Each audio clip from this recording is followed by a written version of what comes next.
La décision de Google de ne plus permettre à Huawei d'utiliser son logiciel Android est considérée comme le début d'une guerre froide technologique qui pourrait obliger les pays africains dans le futur à choisir entre la technologie américaine et chinoise, affirment des analystes interrogés par la BBC.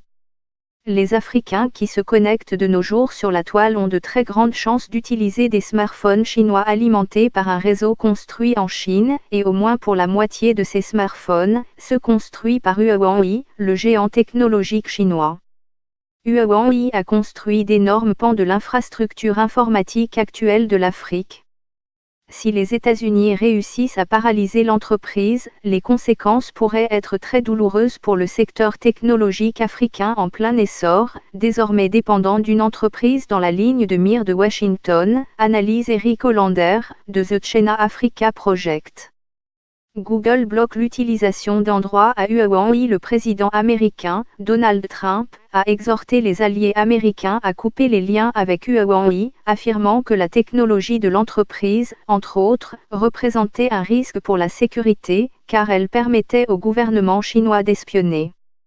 L'initiative américaine pourrait déclencher ce qu'Eric Schmidt, l'ancien PDG de Google, avait prédit comme l'inévitable tournant de l'Internet, un Internet dirigé par les Chinois et un Internet non chinois dirigé par les Américains. Si cela devait arriver, l'Afrique ne devrait pas prendre parti, d'après Aria Kariuki, spécialiste des relations sino-africaines. Ce n'est pas notre combat, nous devrions plutôt nous concentrer sur ce qui fonctionne pour nous, a-t-elle dit à la BBC. Les pays africains devraient plutôt s'unir pour éduquer les gens sur ce qui est en jeu et, espérons-le, convenir d'une loi de protection des données de type européen pour protéger les consommateurs africains, ajoute Aria Kariuki. C'est probablement le moment où l'Afrique peut envisager de développer ses propres technologies adaptées à son marché au lieu d'être un consommateur passif. Je veux voir les pays africains s'unir et repousser cette colonisation numérique rampante, espère-t-elle.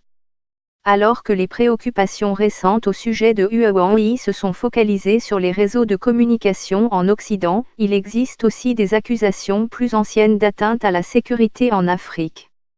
En janvier 2018, le journal français Le Monde a indiqué que le système informatique installé principalement par Huawei au siège de l'Union africaine, UA, à Addis Abeba, capitale de l'Éthiopie, aurait été compromis.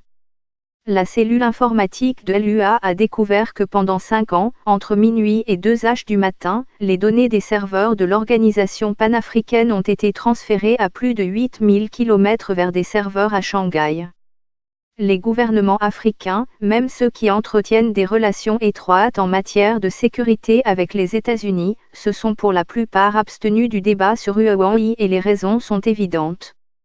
Kobus van Staden, chercheur sur les relations entre la Chine et l'Afrique à l'Institut sud-africain des affaires internationales, a expliqué à la BBC que Huawei avait aussi construit la plupart des réseaux Internet 4G en Afrique.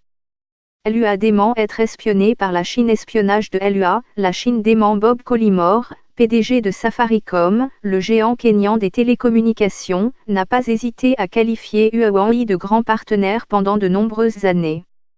Nous aimerions continuer autant que possible avec nos partenaires, mais il peut y avoir des difficultés pratiques si l'embargo s'applique aux entreprises américaines qui travaillent avec Huawei parce qu'il s'agit d'un milieu interconnecté, a-t-il déclaré dans un récent discours. Lune de miel entre l'Éthiopie et la Chine. L'entreprise, qui a ouvert en 1998 son premier bureau en Afrique, est également bien placée pour décrocher des contrats concernant le déploiement du réseau 5G sur le continent. La 5G, ultra rapide, est présentée comme la nouvelle génération de réseaux mobiles qui propulsera l'Internet des objets, les villes intelligentes, les véhicules autonomes et bien plus encore. La présence progressive de Huawei sur le continent a été rendue possible en étant la première compagnie à exploiter le potentiel de l'économie informatique en Afrique et en ayant les moyens de soutenir ses projets, explique Kobus van Staden. Les conditions d'aide de la Chine, qui obligent les gouvernements africains à travailler avec les entreprises chinoises, l'ont également aidé, a-t-il précisé. D'après l'entreprise de recherche technologique IDC, Huawei est actuellement le 4e vendeur de smartphones en Afrique, derrière une autre société chinoise, Transsion, qui fabrique les marques Tecno et Infinix, et Samsung.